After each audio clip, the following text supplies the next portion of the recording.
Bismillahirrahmanirrahim. Nama saya Zahrul Rizal. Oke, di sini saya akan menjelaskan tentang konsep dan perilaku konsumen dalam Islam. Yang pertama adalah pengertian teori perilaku konsumen dalam Islam. Perilaku konsumsi adalah tindakan yang langsung terlibat dalam mendapatkan mengkonsumsi dan menghabiskan produk atau jasa, termasuk proses keputusan yang mendahului dan menyusuli tindakan ini. Dalam pengertian lain, perilaku konsumen adalah perilaku yang ditunjukkan konsumen dalam mencari, menukar, menilai, mengatur barang atau jasa yang dianggap mampu memuaskan kebutuhan. Perilaku konsumen dalam perspektif ekonomi Islam adalah tidak adanya sikap hidup yang berlebih-lebihan dan tidak pula kikir, melainkan adalah di tengah-tengah yang berlandaskan kebutuhan bukan karena keinginan seorang. Yang kedua adalah teori konsumen dalam Islam. Ada beberapa ahli yang menyebutkan tentang teori konsumen ini. Yang pertama adalah James V. Angel. Beliau menjelaskan adalah perilaku konsumen didefinisikan sebagai tindakan-tindakan individu yang secara langsung terlibat dalam usaha memperoleh dan menggunakan barang-barang jasa ekonomis, termasuk proses pengambilan keputusan yang mendahului dan menentukan tindakan-tindakan tersebut. Yang kedua adalah menurut David L. Loudon dan Albert J. Delta Bita.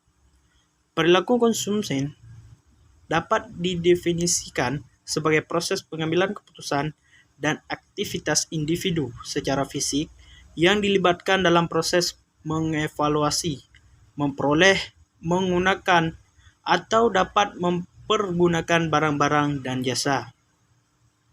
Yang ketiga adalah menurut Gerald Zalman dan Melaine Wallenroff. Perilaku konsumen adalah tindakan-tindakan proses dan hubungan sosial yang dilakukan individu, kelompok, dan organisasi dalam mendapatkan, menggunakan suatu produk atau lainnya sebagai suatu akibat dari pengalamannya dengan produk, pelayanan, dan sumber-sumber lainnya. Dan yang terakhir adalah menurut J. Paul Peter. J. Paul Peter mengatakan bahwa perilaku konsumen adalah interaksi dinamis antara pengaruh dan kognisi, perilaku, dan kegiatan di sekitar kita, di mana manusia melakukan aspek pertukaran dalam hidup mereka. Ketiga, bagaimana perilaku konsumen dalam perspektif ekonomi Islam? Terdapat 4 prinsip dalam ekonomi Islam. Yang pertama adalah hidup hemat dan tidak bermewah-mewahan. Yang kedua adalah implementasi zakat yang diwajibkan dan infak, sedekah, wakaf, hadiah yang bersifat sukarela. Yang ketiga, mempunyai pengaruh terhadap perilaku konsumen muslim. Dan yang terakhir adalah menjalankan usaha-usaha yang halal, jauh dari riba, maisir, dan gharar, meliputi bahan baku, proses produksi, output produksi, hingga proses distribusi, dan konsumen harus dalam kerangka halal. Berikutnya adalah faktor-faktor yang mempengaruhi perilaku konsumen. Menurut William J. Stanton, ada 2 kekuatan faktor yang mempengaruhi perilaku konsumen, yaitu kekuatan sosial budaya dan kekuatan psikologis. Adapun penjabarannya menurut Mangkunegara 2012 adalah sebagai berikut. Yang pertama adalah faktor kebudayaan. Budaya. Fleming-Hansen mengemukakan bahwa karakteristik kebudayaan adalah hasil karya manusia. Proses belajar mempunyai aturan, berpola, bagian dari masyarakat menunjukkan kesamaan tertentu, tetapi pula terdapat variasi-variasinya, pemenuhan kepuasan, dan kemantapan ketetapan persesuai, terorganisasi, dan terintegrasi secara keseluruhan. Berikutnya adalah subbudaya. Setiap budaya-budaya ini memiliki kelompok-kelompok subbudaya yang lebih kecil yang merupakan identifikasi dan sosialisasi yang khas untuk perilaku anggotanya. Ketiga adalah kelas sosial. Kelas sosial didefinisikan sebagai suatu kelompok yang terdiri dari sejumlah orang yang mempunyai kedudukan yang seimbang dalam masyarakat. Kelas sosial dapat dikategorikan ke dalam 6 bagian, yaitu yang pertama adalah kelas puncak atau golongan ningrat. Yang kedua adalah kelas puncak bawah atau orang-orang atas. Yang ketiga adalah kelas menengah atas atau orang-orang yang sukses dengan profesinya. Yang keempat adalah kelas menengah bawah atau pekerja non-manajerial. Yang kelima adalah kelas bawah atas, yaitu orang yang berpenghasilan relatif cukup untuk kehidupan sehari-hari. Dan terakhir adalah kelas bawah rendah, yaitu pekerja-pekerja kasar. Kedua adalah faktor sosial. Terdapat 3 macam di dalam faktor sosial ini. Yang pertama adalah kelompok referensi, suatu kelompok orang yang mempengaruhi sikap, pendapatan, norma, dan perilaku konsumen. Kedua adalah keluarga, suatu unit masyarakat yang terkecil yang perilakunya sangat mempengaruhi dan menentukan dalam pengambilan keputusan pembelian. Ketiga adalah peranan dan status. Orang-orang yang memiliki produk yang mengkonsumsi peran dan status dalam masyarakat. Ketiga adalah faktor pribadi.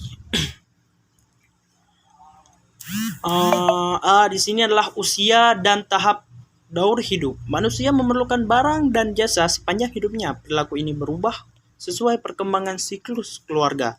Berikutnya adalah pekerjaan. Pekerjaan dapat mempengaruhi jenis konsumsi seseorang. Manajer pemasaran perlu mengidentifikasi kebutuhan keluarga sesuai dengan pekerjaannya. Berikutnya adalah macam-macam situasi ekonomi. Keadaan yang mempengaruhi pilihan produk meliputi pendapatan yang dapat dibelanjakan, tabungan, hutang, kekuatan untuk meminjam, pendirian terhadap belanja dan menabung. D. Gaya hidup. Gaya hidup seseorang dapat ditangkap dari kegiatan yang diikuti, minat, dan pendapat seseorang. Yang E adalah kepribadian dan konsep diri. Kepribadian merupakan suatu bentuk dari sifat-sifat yang ada pada diri individu yang sangat menentukan perilakunya. 4 adalah faktor psikologis. Yang A adalah motivasi. Motivasi adalah keadaan yang ada pada diri seseorang yang mendorong orang tersebut untuk bertindak. B adalah persepsi, mempengaruhi tindakan seseorang pada situasi dan kondisi yang sama, dan apabila persepsi dan situasi berbeda maka tindakannya pun berbeda. Berikutnya adalah belajar. Pengalaman belajar konsumen akan menentukan tindakan dan pengambilan keputusan pembelian. Terakhir adalah kepercayaan dan sikap. Sikap adalah suatu penilaian kognitif seseorang terhadap suka atau tidak suka, perasaan emosional yang tindakannya cenderung ke arah berbagai objek atau ide. Dan terakhir adalah karakteristik perilaku konsumen dalam ekonomi Islam. Terdapat 4 karakteristik perilaku konsumen dalam ekonomi Islam. Yang pertama adalah konsumsi bukanlah aktivitas tanpa batas, melainkan juga terbatasi oleh sifat kehalalan dan keharaman yang telah digarisi oleh syarak. Yang kedua adalah konsumen yang rasional senantiasa membelanjakan pendapatan pada berbagai jenis barang yang sesuai dengan kebutuhan jasmani maupun rohaninya. Ketiga adalah menjaga keseimbangan konsumsi dengan bergerak antara ambang batas bawah dan ambang batas atas dari ruang gerak konsumsi yang diperbolehkan dalam ekonomi Islam. Terakhir adalah memperhatikan prioritas konsumsi antara daruriyat, hayat, dan tamiliyat. Cukup sekian presentasi dari saya. Lebih dan kurang saya mohon maaf. Wabillahi taufiq wal hidayah. Wassalamualaikum warahmatullahi wabarakatuh.